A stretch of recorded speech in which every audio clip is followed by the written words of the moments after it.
मुंबई में आज दिन भर हलचल रही और इस हलचल की जड़ में था कंगना रनौत के घर पर चला बुलडोजर। दरअसल कंगना रनौत और शिवसेना का पंगा अब सतह पर आ गया है। बीएमसी पर शिवसेना का कब्जा है तो उसने कंगना को अपनी ताकत का एहसास करा दिया। मगर मजे की बात यह है कि हिमाचल से चली कंगना शिवसेना को तुर्की ब तुर्की जवाब देती आई। मुंबई पहुंचकर जिस जबान में कंगना ने उद्धव ठाकरे को ललकारा वो और भी चौंकाने वाला था। हाईकोर्ट में फिलहाल बीएमसी की कार्रवाई बंद करा दी गई है, मगर इस मसले पर पॉलिटिक्स फुल ऑन है। हालांकि इस पूरे विवाद में शरद पवार ने शिवसेना से अपना दामन छुड़ा लिया है। डरते हैं सब ताकत वाले एक निहत्थी लड़की से, मुल्ला ताजिर जनरल सारे एक निहत्थी लड़की से, एक निहत्थी लड़की से।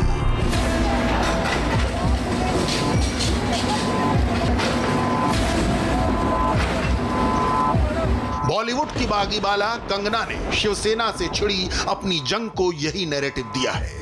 कंगना रनौत का तमाम बड़बोलापन बुलडोजर की गूंज में दब गया। आज मेरा घर टूटा है, कल तेरा घमंड टूटेगा। शिवसेना के इस एक एक्शन से उनकी भी सहानुभूति कंगना से जुड़ गई, जो अब तक साइलेंट थे।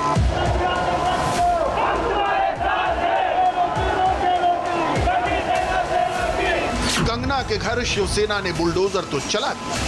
हाँ, कंगना को नुकसान कुछ लाख का हुआ होगा, मगर पब्लिक सेंटिमेंट खिसक कर कंगना के ही साथ आ गया। ये गलत है, नहीं तोड़ना चाहिए, ये गलत है, नहीं तोड़ना चाहिए। और तुम लोग को मैं सबको बोलती हूँ, तुम लोग भी साथ होना चाहिए। ये कैमरा निकालने से वीडियो करने में कुछ नहीं चाहिए। अब तक कहानी रानी झांसी वाली कंगना रनौत बनाम शिवसेना वाले संजय राउत थी, मगर इस 2 घंटे के एक्शन के दौरान कंगना को सोशल मीडिया पर जो रिएक्शन मिले उससे कंगना ने हवा का रुख थाम लिया। जिस ठाकरे परिवार के खिलाफ मुंबई में जल्दी किसी की मुंह खोलने की हिम्मत नहीं पड़ती, उसी ठाकरे परिवार के मौजूदा मुखिया के खिलाफ कंगना ने आज जो जबान इस्तेमाल की उसे सुनिए। ये शिवसेना के मुखिया और मुख्यमंत्री उद्धव ठाकरे से सीधे 2-2 हाथ का दम है। उद्धव ठाकरे, तुझे क्या लगता है कि तूने फिल्म माफिया के साथ मिलके मेरा घर तोड़ के मुझसे बहुत बड़ा बदला लिया है? आज मेरा घर टूटा है, कल तेरा घमंड टूटेगा।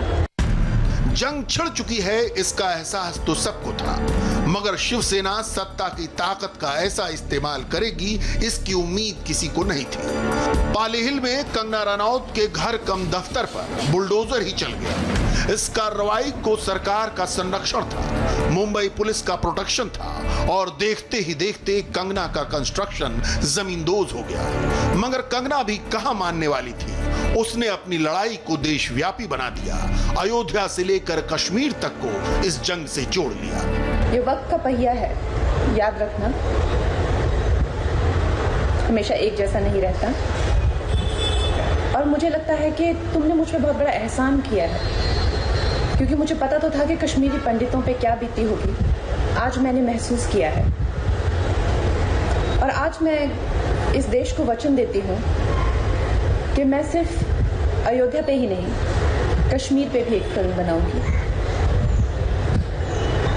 और अपने देशवासियों को जगाऊंगी, क्योंकि मुझे पता था हमारे साथ होगा तो होगा, लेकिन मेरे साथ हुआ है, इसका कोई मतलब है, इसके कोई मायने हैं। और उद्धव ठाकरे, ये जो क्रूरता और ये जो आतंक है, अच्छा हुआ ये मेरे साथ हुआ, क्योंकि इसके कुछ मायने हैं।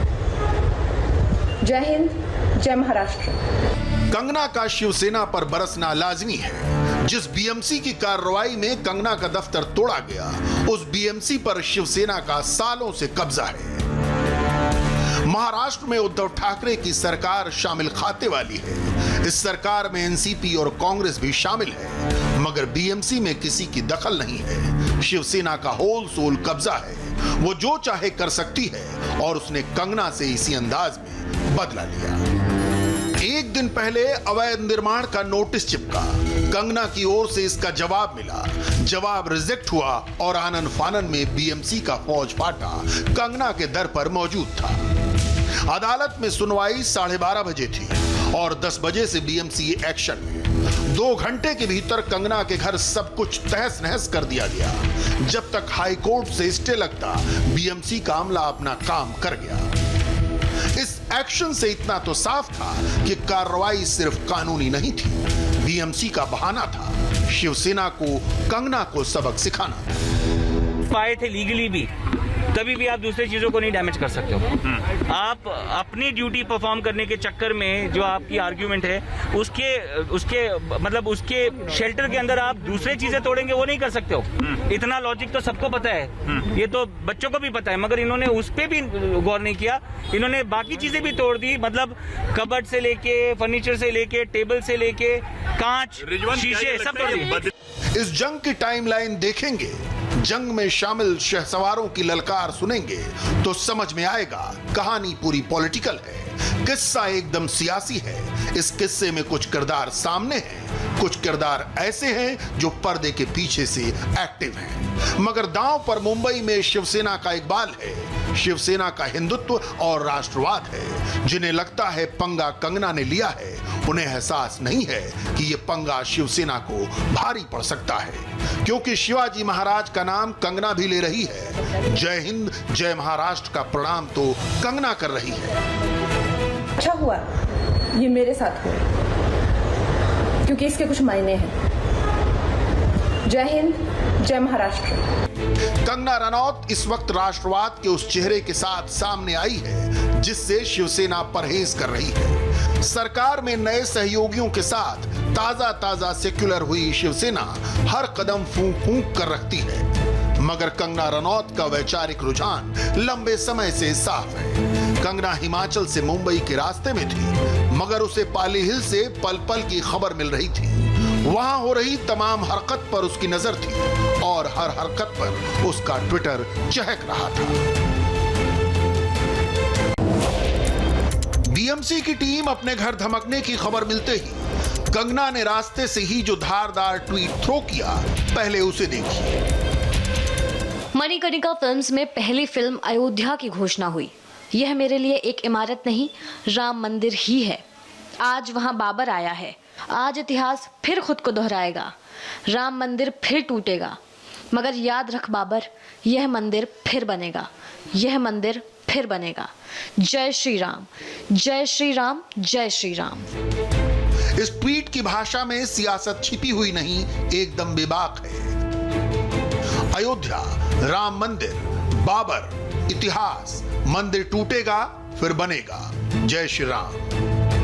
सियासत में जॉर्गन ही तय करते हैं कि अगले का पॉलिटिकल अलाइनमेंट क्या है। बताने की जरूरत नहीं कि कंगना किस परिवार की पॉलिटिकल जबान इस्तेमाल कर रही है। झांसी वाली रानी पर बनी अपनी फिल्म मणिकर्णिका के बाद कंगना ने इसी नाम से अपना प्रोडक्शन हाउस शुरू किया। मणिकर्णिका के बैनर से 2019 में अपराजित अयोध्या बनाने का ऐलान हुआ। कंगना ने पहली ही फिल्म इस हॉट टॉपिक पर बनाने का फैसला किया। बताया गया कि फिल्म राम जन्मभूमि बाबरी मस्जिद विवाद पर आधारित होगी। बाहुबली फेम के.वी. विजेंद्र प्रसाद अपराजित अयोध्या की स्क्रिप्ट लिख रहे थे। बहरहाल हर ट्वीट कुछ कहता है तो हर तस्वीर कुछ कहती है। मंडी से चंडीगढ़ के रास्ते में मणिकर्णिका कंगना ने एक मंदिर का दर्शन भी किया।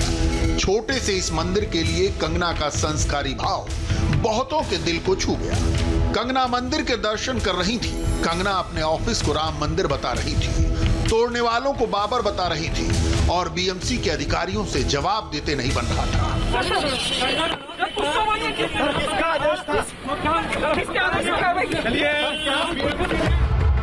हालांकि शिवसेना का रुख रवैया क्या है, ये कल ही बीएमसी की मेयर किशोरी पेडनेकर के कंगना पर दिए बयान से साफ हो गया था। कंगना के अवैध निर्माण से ज्यादा वो कंगना के बयान पर बरस रही थी। महाराष्ट्र को पाकिस्तान जैसा है कहेगी, मेरा पुलिस के ऊपर भरोसा नहीं कहेगी। जिस पुलिस ने कसाब को पकड़ के अपने फैमिली के बारे में बिल्कुल नहीं सोचा, धारातीर तो पड़ मृत्यु हो गया उनका, ऐसे पुलिस के ऊपर क्वेश्चन मार्क होता है। हर एक का मन दुखता है और किसी का मन दुखने के बाद उनको लगा होगा कि ये मैडम ऐसा ऐसा अंदर किया है और कंप्लेंट गई होगी मे भी। कंगना की इस जंग की भी एक क्रोनोलॉजी है। दरअसल वो अपने घर हिमाचल प्रदेश गई थी, मगर मुंबई वापसी से पहले ही उनके और शिवसेना के बीच मोर्चा खुल गया। कंगना ने एक ट्वीट किया। शिवसेना लीडर संजय राउत ने मुझे खुले तौर पर धमकी दी है और कहा है कि मैं मुंबई वापस ना आऊं। पहले मुंबई की सड़कों पर आज़ादी के नारे लगाए गए और अब खुली धमकी दी जा रही है। मुंबई से पाकिस्तान अधिकृत कश्मीर जैसी फीलिंग क्यों आ रही है? इस ट्वीट की हिस्ट्री सुशांत सिंह राजपूत केस से जुड़ती है। कंगना ने दावा किया कि वो बॉलीवुड के ड्रग लिंक के बारे में बहुत कुछ जानती हैं। वो नारकोटिक्स कंट्रोल ब्यूरो की मदद करना चाहती हैं, लेकिन इसके लिए उन्हें पूरी सुरक्षा चाहिए।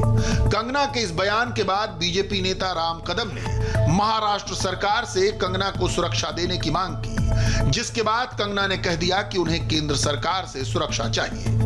मुंबई पुलिस से उन्हें खतरा है।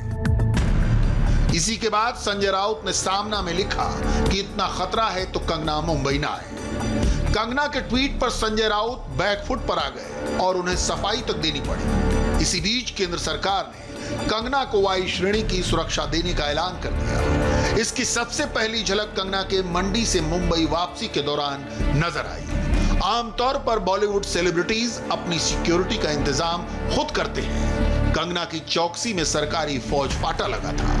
बहरहाल कंगना ने तो जैसे छत्ता ही छेड़ दिया था। महाराष्ट्र सरकार ने बॉलीवुड के ड्रगनेट में कंगना के भी शामिल होने पर शक जताया। सुशांत केस में बहुत मुखर होकर सामने आए अभिनेता शेखर सुमन के बेटे अध्ययन सुमन का भी जिक्र आया। एनसीपी कोटे से महाराष्ट्र के गृह मंत्री अनिल देशमुख ने जांच की बात कर दी। कंगना रुनावत जो है उसके ताल्लुकात या संबंध जो भी है, शेखर सुमन का जो लड़का है अध्ययन सुमन, इनकी दोस्ती थी। उसने बताया कि कंगना रुनावत ये ड्रग लेती है और उसी प्रकार मुझे भी उन्होंने कई बार जबरन ड्रग देने की कोशिश किया। इस प्रकार का निवेदन दोनों विधायक ने हमको दिया। इस बार की पूरी डिटेल हमारी मुंबई पुलिस चौकसी करेंगी। एक दिन पहले अनिल देशमुख का यह बयान कह रहा था कि कंगना ड्रग केस में फंसने वाली है, मगर एक दिन बाद ही एनसीपी के मुखिया शरद पवार का एक चौंकाने वाला बयान आया। शरद पवार ने कंगना के बयान को तूल देने को भूल करार दिया। मुझे ऐसा लगता है कि इस तरह की बातें करने वालों को हम ज्यादा अहमियत दे रहे हैं। ऐसे बयान से जनमानस पर क्या असर होता है ये भी देखें। तो मुझे लगता है कि इस तरह के बयान लोग गंभीरता से नहीं ले रहे हैं। मुंबई महाराष्ट्र में रहने वाले लोग मुंबई और महाराष्ट्र पुलिस के बारे में ज्यादा जानते हैं। उनके काम और काबिलियत को वो कई साल से देखते आ रहे हैं। इस कारण अगर कोई मुंबई की तुलना पाकिस्तान से करे तो उसे गंभीरता से लेने की जरूरत नहीं है।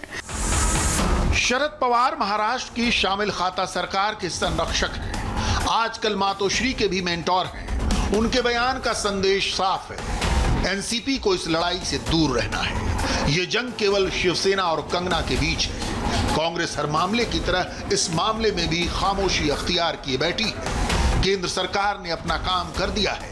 अगर इलीगल कंस्ट्रक्शन है तो जरूर कार्रवाई होनी चाहिए, लेकिन सबके साथ ये कार्रवाई होती तो निश्चित रूप से उचित कार्रवाई होती।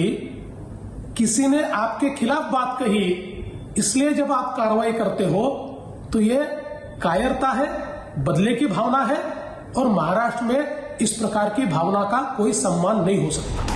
महाराष्ट्र बीजेपी को अखाड़े के बाहर से बयान देकर कुश्ती के हर बाउट का आनंद लेना है, मगर इतना साफ है कि जंग अभी जारी है। कुछ और दांव देखने का इंतजार करिए।